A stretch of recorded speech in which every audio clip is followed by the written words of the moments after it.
गुरुचरित्र पारायणाचे 40 नियम. मार्गशीर्ष महिना सुरू झाला आहे. मार्गशीर्ष महिना हा केशव मास म्हणूनही ओळखला जातो.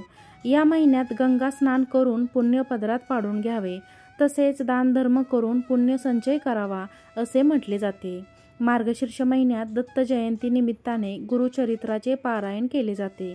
सर्वसामान्य मनुष्याने ईश्वरापर्यंत पोहोचण्यासाठी कसे आचरण ठेवायला हवे याचे मार्गदर्शन श्री गुरुचरित्र पारायणात केले आहे. श्री गुरुचरित्र या ग्रंथाचे 52 अध्याय असून ओवी संख्या 7491 इतकी आहे. काही ग्रंथात 53 अध्याय आहेत. अनेक ठिकाणी 7 दिवसांचे पारायण केले जाते.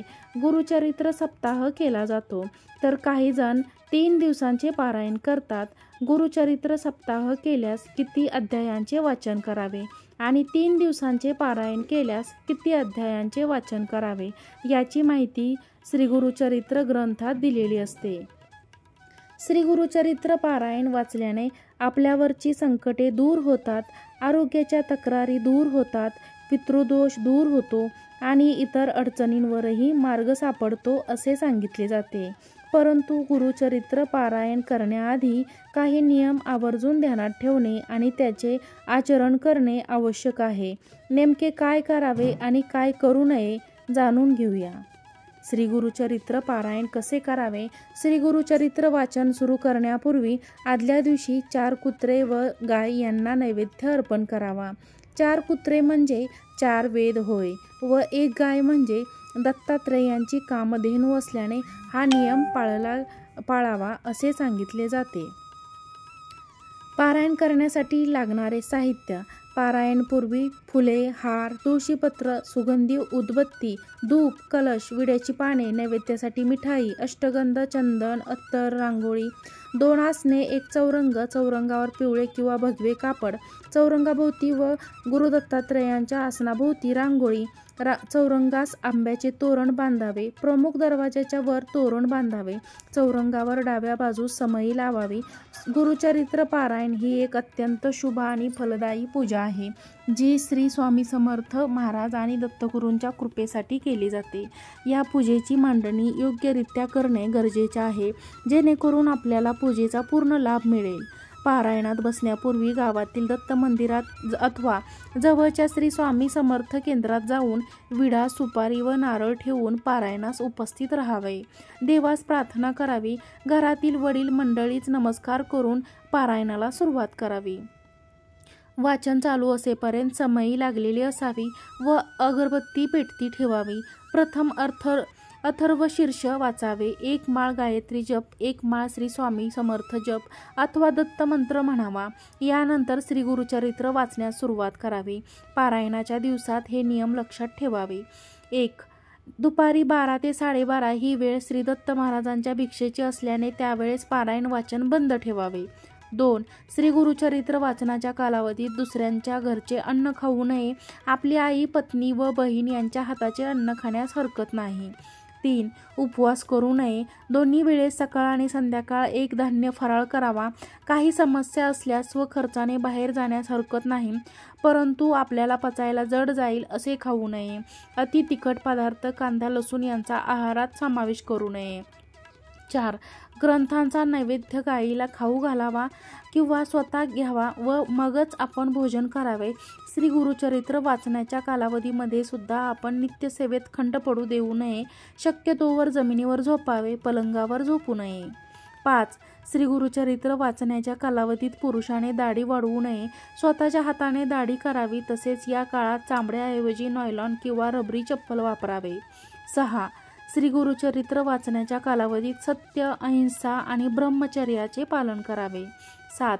श्री गुरुचरित्र वाचण्याच्या कालावधीत मासिक पाळी आली तर पारायण दुसऱ्यांकडून करून घ्यावे. तसेच सुतक असणाऱ्यांच्या घरी किंवा अंत्यविधी जाऊ नये. स्वतःच्या कुटुंबात जर सुतक आले तर अशा वेळेस श्री गुरुचरित्र पारायण दुसऱ्यांकडून पूर्ण करावे. अर्धवट सोडू नये. वेळोवेळी गोमूत्र शिंपडावे. 8. सप्ताह कालावधीत रोज सकाळी व संध्याकाळी श्री गुरुचरित्राच्या पोथीचे नैवेद्य दाखवून आरती करावी. रोज रात्री झोपण्यापूर्वी श्री विष्णू सहस्त्रनाम वाचावे. 9. वाचन हे नेहमी एका लयीत शांत व सुस्पष्ट असे असावे. उरकण्याच्या दृष्टीने उच्चार भ्रष्टता होऊ नये. चित्त अक्षरातून व्यक्त होणाऱ्या अर्थाकडे असावे. 10. वाचन करण्यापूर्वी पहिल्या दिवशी सूर्योदयापूर्वी उठून सर्व कार्य उरकून उजव्या हातावर पाणी घेऊन संकल्प सोडावा. म्हणजे देवाला आपला हेतू सांगून आपला जो संकल्प असेल तो संकल्प पूर्ण होण्यासाठी मी हे कर्म करत आहे असे सांगून पाणी सोडावे. याला संकल्प म्हणतात. संकल्पचा उच्चार केल्याशिवाय पारायणाला सुरुवात करू नये. 11. यानंतर कुलदैवत गुरु माता पिता यांचे स्मरण करावे. 12. वाचनासाठी नेहमी पूर्वेकडे तोंड करून किंवा उत्तरेकडे तोंड करून बसावे. तसेच बसण्याची जागा स्वच्छ, शांत आणि पवित्र निवडावी. 13. वाचनासाठी तुम्ही जी जागा किंवा जी वेळ निवडली असेल तीच वेळ जागा जेवढे दिवस पारायण करायचे आहे तेवढे दिवस असावी. कोणत्याही कारणास्तव त्याबद्दल कारणास्तव बदल होऊ देऊ नये. 14. श्री दत्तात्रेय यांची मूर्ती व प्रतिमा असल्यास पाटावर तांदूळ ठेवून त्यावर सुपारी ठेवावी. दत्तात्रेयांचा आवाहन करावे. 15. पारायण काळात देवापुढे 7 दिवस अखंड नंदादीप तेवत ठेवावा व सुंदर रांगोळी काढावी. 16. देवासाठी एक पाट मोकळा ठेवावा. पारायण काळात साक्षात दत्तगुरू फेरी मारतात अशी दत्तभक्तांची श्रद्धा आहे. यासाठी पाटावर कोरे वस्त्र अंथरून ठेवावे. 17. वाचन मनातल्या मनात न करता मोठ्या आवाजाने करावे. 18. रोजचे वाचन झाल्यावर पोथी बंद करू नये, ती उघडीच ठेवावी. आसनावरून उठण्यापूर्वी तिला हळदीकुंकू व फुले वाहून नमस्कार करावा. 19. पारायण काळात त्या दिवसांचे वाचन संपल्यावर रात्री आरती करावी. 20. रात्री देवाच्या सानिध्यात चटईवर झोपावे. झोपताना डाव्या कुशीवर झोपावे म्हणजे संकल्पपूर्तीचा दृष्टीने संदेश ऐकू येतात.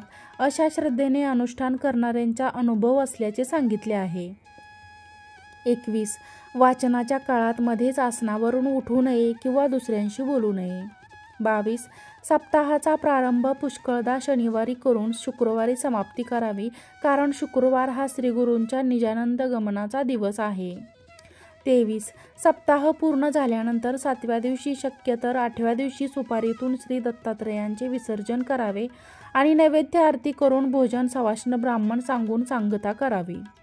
24. महानैवेद्यात शक्यतो घेवड्याची भाजी व उडीद वडे असावे. 25. वाचनात यांत्रिकपणा नको म्हणजे फक्त वाचतोय म्हणून वाचू नये, मनोभावे वाचन करावे. 26.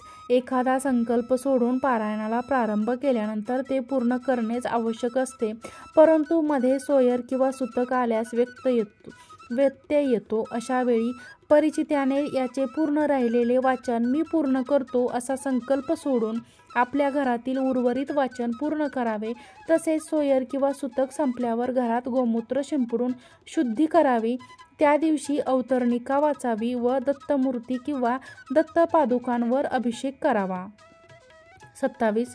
शक्यतो निष्काम मनाने या ग्रंथाचे पालन करावे. इच्छित फळ आपोआप मिळते असा गुरुभक्तांचा अनुभव आहे. 28. दररोज वाचायचे अध्याय तुम्ही निवडलेल्या दिवसांवर अवलंबून असतात. 3 दिवसांच्या पारायण दररोज 18 अध्याय, 7 दिवसांच्या पारायणामध्ये दररोज 7.57 अध्याय आणि 11 दिवसांच्या पारायणामध्ये दररोज 4.82 अध्याय वाचायचे आहेत. 29. पारायणाची सुरुवात कोणत्याही दिवशी करता येते, पण शनिवार, गुरुवार आणि पुष्य नक्षत्र असल्यास शुभ मानले जाते. तुम्ही तुमच्या सोयीनुसार आणि इच्छेनुसार इतर दिवसांनाही पारायण सुरू करू शकता. 30. वाचनाच्या सुरुवातीला आणि शेवटी श्री गुरुदेव दत्त मंत्राचा जप करावा. 31. मांसाहार, मद्यपान, वाईट विचार आणि वाईट वर्तन टाळावे. 32. पारायणाच्या उद्यापनाच्या दिवशी सुवासिनींना भोजन, गुरुचरित्राची आरती आणि दानधर्म करावा. 33. नैवेद्यात शक्यतो फळे, भाज्या, दूध, दुग्धजन्य पदार्थ, मिठाई आणि पान यांचा समावेश करावा. 34. अतिथींचा आदर आणि सत्कार करावा. तसेच गरजूंना दानधर्म करावा. 35. गुरुचरित्र पारायण हे 3 दिवस, 7 दिवस किंवा 11 दिवस करता येते. 36. गुरुचरित्र पारायण करण्यासाठी संपूर्ण माहिती जाणून घेण्यासाठी जवळच्या स्वामी केंद्रात किंवा जिथे श्री दत्ताचे मंदिर असेल तिथे जाऊन माहिती घ्यावी. 37 पारायण करत असाल तर सर्व नियमांचे व्यवस्थित पालन करावे. 38 गुरुचरित्र पारायण मनापासून केले तर त्याचा नक्कीच लाभ मिळतो. 39 गुरुचरित्र पारायण हे जागरूक आणि त्वरित फळ देणारे आहे, पण ते करताना आपल्याला सुद्धा अतिशय कडक नियम पाळावे लागतात, नाहीतर त्याचा मनासारखा परिणाम दिसून येत नाही. 40 गुरुचरित्र पारायण करताना वाईट साईट बोलू नये किंवा मनामध्ये वाईट साईट विचार सुद्धा आणू नये. व्हिडिओ आवडल्यास व्हिडिओला एक लाईक करा, चॅनलला सबस्क्राईब करा, हा व्हिडिओ शेअर करा. व्हिडिओ पाहिल्याबद्दल खूप खूप धन्यवाद. श्री स्वामी समर्थ.